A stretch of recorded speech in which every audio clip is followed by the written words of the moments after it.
رکھیے ایک طرف مگر یہ جو ایک اصول ہے، یہ جو ایک فارمولہ ہے، یہ ابراہیم کی دعا، رب انی اسکنت من ذریتی بواد غیر ذی زرع عند بیتک المحرم.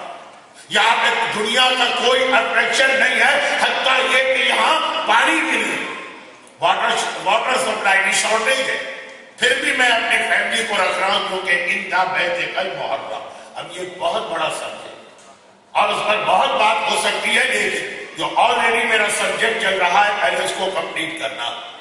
اب ہاجرہ جناب اسماعیل کے ساتھ شوہر کی اسی سواری پہ شوہر کے پیچھے بیک سیٹ پہ بیٹھی ہے، کوئی ان کو فکر نہیں ہے کہ ہم کہاں جا رہے ہیں. میرا شوہر اللہ کا نبی، وہ مجھے جہاں لے جا رہا ہے جا رہی ہے.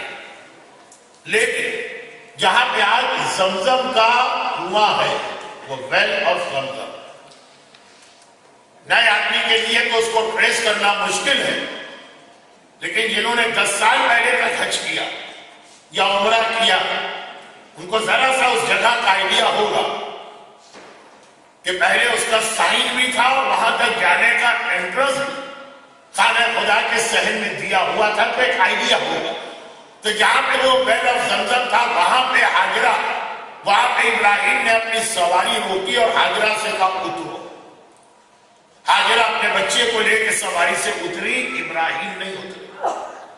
یہ دو عجیب سٹوریز ہمارے پاس آتی کہ جہاں آدمی سواری پہ بیٹھ کے آیا، بڑا لمبا ڈسٹنس کور کر، اور وہیں سے اس نے اپنی سواری کا ڈائریکشن چینج کیا اور واپس گیا، قدم نہیں رکھا. ایک وہ ویسے قرآنی تھے جو مدینے میں رسول خدا کی زیارت کو آئے تھے، اور جب پتا چلا کہ رسول مدینے کے باہر ہے، وہ فوراً واپس چلے گئے.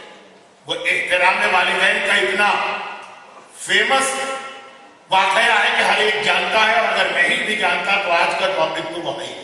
اور ایک ابراہیم، ہاجرہ نے پیر رکھے وہیں پر خانہ کعبہ بعد میں بنا اور مکہ بنا، تو یہ ہاجرہ کے پیروں کا اثر ہے. ہمارے یہاں اسٹل وہ لوگ موجود ہیں جو یہ سمجھتے ہیں کہ عورت، اس کی عقل انکمپلیٹ ہے، عورت کا اسٹیٹس بڑا انفیریئر ہے، عورت سے کسی بات میں مشورہ مت لو، اور بہت ساری ایسی باتیں. میں اکثر انڈیا میں اور پاکستان میں ایک بات کہتا ہوں کہ جو چیز آپ والنٹیئرلی قبول کر لیں وہ زیادہ اچھا. ایسا نہ ہو کہ بھائی فورس آپ کو وہ چیز ماننا پڑے، سوال سے بھی محروم رہیں گے اور کتنی انسلٹ ہو. یہاں آنے کے بعد آپ کو ماننا پڑے گا کہ آپ کی بیوی کا اسٹیٹس آپ کے برابر ہے. کاش ایسٹ افریقہ میں، دارالسلام میں، اب یہ 2-3 سال سے میں ایسٹ افریقہ پہنچ جانے لگا. لندن سے میرا دل بھی بھر گیا، لندن والے بھی مجھ سے وہ رونے لگے. تو اب جب وہاں جاتا ہوں تو پتا چلتا ہے کہ اسٹل اس 21 سینچری میں اب تک ایسے لوگ موجود ہیں. میں کہتا ہوں اپنے بھائیوں کو دیکھیے جو انگلینڈ میں آ کر بالکل ٹھیک ہو گئے، لیکن شریعت نے اور اللہ نے ان کو ٹھیک نہیں کیا، یہاں کے قانون نے ٹھیک کیا. تو ثواب والا کام کیوں نہ کیا جائے، لیکن اسٹل جو لوگ عورت کو بڑا انفیریئر سمجھتے ہیں، ان کے لیے یہ جملہ ہے کہ مکہ شہر جس کا وزٹ اور زیارت ہر مومن اپنے لیے ایک آنر سمجھتا ہے، وہ جناب ہاجرہ کے پیروں سے آباد ہوا تھا، حضرت ابراہیم کے پیروں سے آباد نہیں ہوا. ابراہیم کو اپنی سواری پر بیٹھے رہے، ہاجرہ سے کہا اترو، ہاجرہ اترو. بیٹے کو لے کے اور اب ویٹ کر رہی ہے کہ میرا شوہر بھی اترے. شوہر نے وہیں سے ڈائریکشن موڑا، جہاں سے آئے واپس وہیں جا رہے ہیں. اس سال اگر کسی کا پلان ہے عمرے میں جانے کا یا حج پر جانے کا، تو شاہراہ ابراہیم خلیل کی زیارت کر لیجیے. یہ لاسٹ ایئر ہے، اگلے سال تک یہ روڈ ختم کی جا رہی ہے. حرم کے ایکسٹینشن کے اندر یہ پارٹ آف دا حرم بننے والی، لیکن اس کرنٹ ایئر تک 2013 کے حج تک وہ روڈ موجود، اور وہ روڈ ہسٹوریکل سگنیفیکینس رکھتی ہے. وہاں سے آئے تھے، وہیں سے گئے. ہاجرہ نے پوچھا مجھے جنگل میں چھوڑ کے کہاں جا رہے؟ جنگل میں تو پھر بھی کچھ جھاڑ جھنکار کا ایک کنسپٹ ہوتا ہے کہ درخت ہوں گے اور لیوز ہوں گی اور گراس ہوگی اور کچھ فروٹ ہوں گی. جنگل میں ڈیزرٹ نہ شیڈ ہے، نہ کوئی شیلٹر ہے، نہ کھانا ہے، نہ پانی. یہاں پہ مجھے اکیلا چھوڑ کے وائے تو اپنی بہت پوچھتے. داڑھی کیوں رکھے؟ وائے. گانا کیوں نہ سنے؟ وائے. شراب کیوں نہ پیے؟ وائے. یہ حاجرہ نے بھی پوچھا وائے. مگر جو ریپلائی حاجرہ کو ملا، ہمیں وہ ریپلائی ملتا ہم کبھی بھی سیٹسفائیڈ نہیں ہوتے. ابراہیم نے کہا میں امر اللہ بائی دا آرڈر آف اللہ. اللہ نے مجھے یہ آرڈر دیا ہے کہ تمہیں اور اپنے بیٹے کو یہاں اکیلا چھوڑ کے جاؤ. بس. اب اس کے بعد حاجرہ نے ایک لفظ بھی نہیں کہا.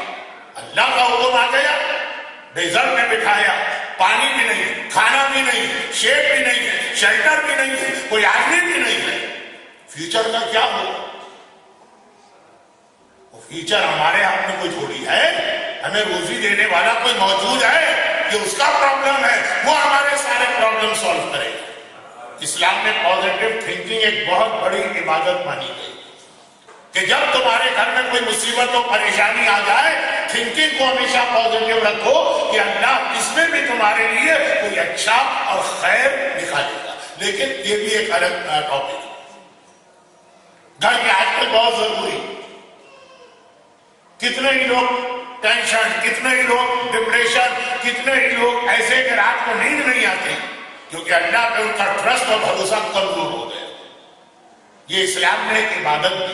ابھی میں لفظ عبادت کو تھوڑا سا اس لیے ایکسپلین کر رہا ہوں کہ کل کچھ باتیں ایسی تھی کہ جس میں اگر عبادت کا لیبل نہ لگے تو پھر آپ کے لیے اس پہ عمل کرنا مشکل ہے. کل کی مجلس والی بات ہے کہ نبی آتی. تو ابراہیم حاجرہ ڈیزرٹ میں بٹھا کے جا رہے. حاجرہ نے بتایا کہ اطاعت کسے کہتے ہیں. کھانا نہ ملے تب بھی، پانی نہ ملے تب بھی، لائف کی بیسک نیسیسٹیز نہ ملے تب بھی آرڈر آف اللہ آ گیا ہمیں اسے فالو کرنا. ہماری عورت ایک حجاب پہنتے ہوئے گھبراتی، ہمارے بچے ایک ڈسکو اور ڈانس کو چھوڑتے ہوئے گھبراتے.